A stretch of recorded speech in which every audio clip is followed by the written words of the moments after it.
할렐루야. 성령 충만하십시오. 하나님의 은혜 가득한 복된 하루 되시기를 주의 이름으로 축복합니다. 여러분께 하나님은 어떤 분이십니까? 요즘 제가 경험하는 하나님은 묵묵히 그러나 끊임없이 일하시는 분이십니다. 하나님께서 아브라함을 부르시고 큰 민족을 이루시겠다 약속하셨습니다. 바닷가의 모래처럼 하늘의 별처럼 수많은 자손을 주겠다고 우리 주님께서 약속하셨습니다. 꽤 오랜 시간이 흘렀습니다. 그런데 그 약속이 이루어지질 않았습니다. 하나님께 약속을 받았던 아브라함도 이삭도 야곱도 모두가 다 죽었습니다. 성경은 말하기를 요셉과 그의 모든 형제, 그러니까 그 시대의 모든 사람이 죽었다고 성경은 이야기합니다. 하나님께 약속을 받았던 사람들이 모두가 다 사라졌습니다. 이제 아무도 그 약속을 기억하지 못합니다. 아마 사람이라면 그 약속을 그냥 잊었을지도 모르겠습니다. 이제는 이 땅에서 아무도 그 약속을 기억하지 않았지만 하나님께서는 그 약속을 잊지 않으셨습니다. 그리고 하나님께서는 그 약속을 묵묵히 이루어 가셨습니다. 그렇게 400년이 지났습니다. 7절입니다. 이스라엘 자손은 생육하고 불어나 번성하고 매우 강하여 온 땅에 가득하게 되었더라. 이집트로 들어왔던 70명의 자손들은 생육하고 번성했습니다. 본문에 사용된 불어난다는 말은 히브리어로 샤라츠인데 이 말은 물고기나 곤충이 떼지어 다니는 것처럼 많다는 뜻입니다. 이들은 매우 많아졌고 강성해졌습니다. 이들의 강성함과 그 활기참, 생명력 때문에 이집트 사람들은 위협을 느낄 정도가 되었습니다. 하나님께서 아브라함과 하셨던 그 약속, 하늘의 별처럼 바닷가의 모래처럼 내 자손을 많게 하겠다는 그 약속이 400년이 걸쳐서 그 약속이 이루어진 것입니다.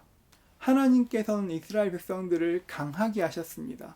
번성하게 하셨습니다. 그리고 그들을 사랑하셨습니다. 출애굽기 3장 10절입니다. 이제 내가 너를 바로에게 보내어 너에게 내 백성 이스라엘 자손을 애굽에서 인도하여 내게 하리라. 하나님께서 이스라엘 백성들을 향해서 내 백성이라 불러주셨습니다. 이스라엘 백성들이 이집트에 사는 동안 그들은 하나님을 알았지만 하나님께서 안 계신 것처럼 살았습니다. 조상들의 하나님은 알았지만 그 하나님께 예배하지는 않았습니다. 이들은 하나님이 안 계신 것처럼 살고 하나님을 생각하지도 않았지만 그럼에도 불구하고 하나님은 그들을 사랑하셨습니다. 그리고 그들에게 내 백성이라 불러주셨습니다. 저는 이 말씀을 묵상하면서 이스라엘 백성들을 향한 하나님의 사랑, 하나님의 설레임이 느껴졌습니다. 백성들이 이만큼 풀어놨으니까 이제 내가 땅을 줘야지. 아브라함에게 약속했던 그 땅을 지금 줘야지. 하나님의 설레임이 느껴졌습니다. 하나님의 계획은 점점 무르익어 가는데 정작 이스라엘 백성들의 삶에는 달라진 것이 없었습니다. 정확하게 말하면 더 안 좋아졌습니다. 13절과 14절은 말합니다. 어려운 노동으로 그들의 생활을 괴롭게 하니 곧 흙 이기기와 벽돌 굽기와 농사의 여러 가지 일이라.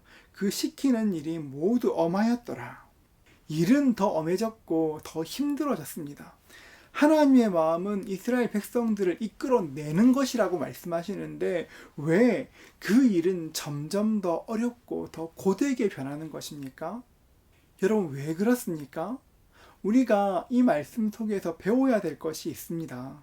우리 삶이 고되고 힘들 때 우리가 한 가지 기억해야 될 것이 있다면 지금 내가 보고 있는 것, 지금 내가 겪고 있는 이것이 절대 전부가 아니라는 것입니다.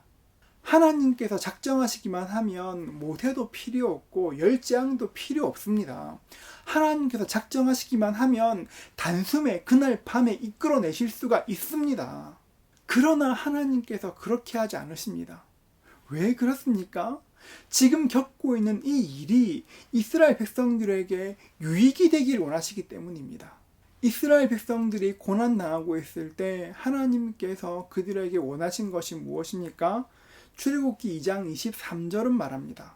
여러 해 후에 애굽 왕은 죽었고 이스라엘 자손은 고된 노동으로 말미암아 탄식하며 부르짖으니 그 고된 노동으로 말미암아 부르짖는 소리가 하나님께 상달된지라. 하나님께서 원하시는 것이 무엇입니까? 그들이 기도하는 것이었습니다. 이스라엘 백성들이 기도하는 것, 그 기도 소리를 듣기 원하셨습니다.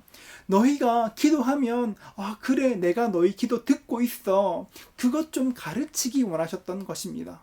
하나님께서는 물고기를 주시는 것이 아니라 물고기 잡는 법을 가르치고 싶어 하셨던 것입니다. 우리 하나님께는 의미 없는 것이 하나도 없습니다. 하나님께서 우리 삶에 고난을 허락하실 때 허투루 주신 것이 하나도 없습니다. 그렇기 때문에 고난이 올 때, 우리 삶을 고통스럽게 하는 그 일이 생길 때 우리가 해야 될 일이 있다면 그 일을 바라보는 것이 아니라 하나님을 바라보는 것입니다.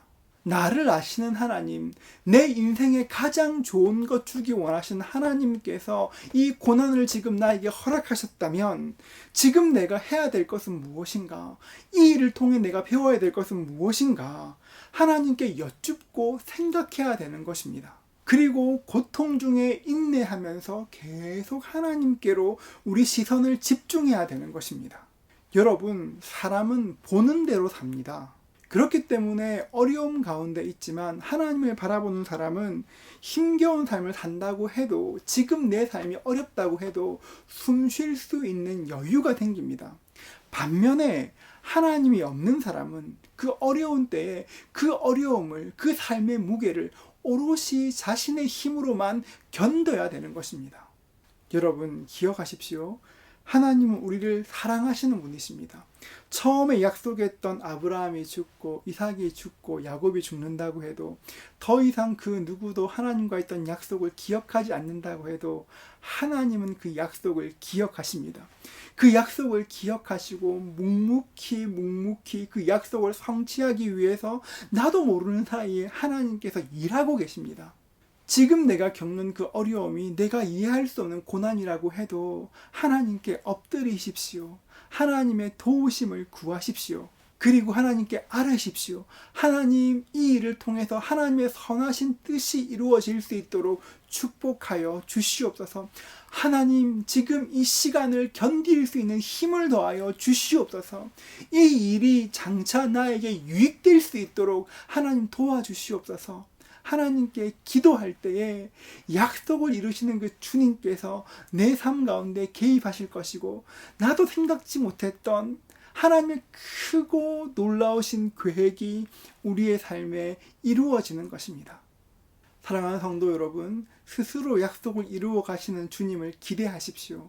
우리 주님은 우리의 신뢰를 받을 만한 분이십니다. 사랑하는 성도 여러분, 스스로 약속을 이루시는 우리 주님을 신뢰하십시오. 여러분의 인생에, 우리의 삶에 약속을 이루신 하나님께서 내 삶을 인도하시고 지키시는 것을 경험할 것입니다. 그 은혜 누리시는 저와 여러분 되시기를 주님의 이름으로 축복합니다.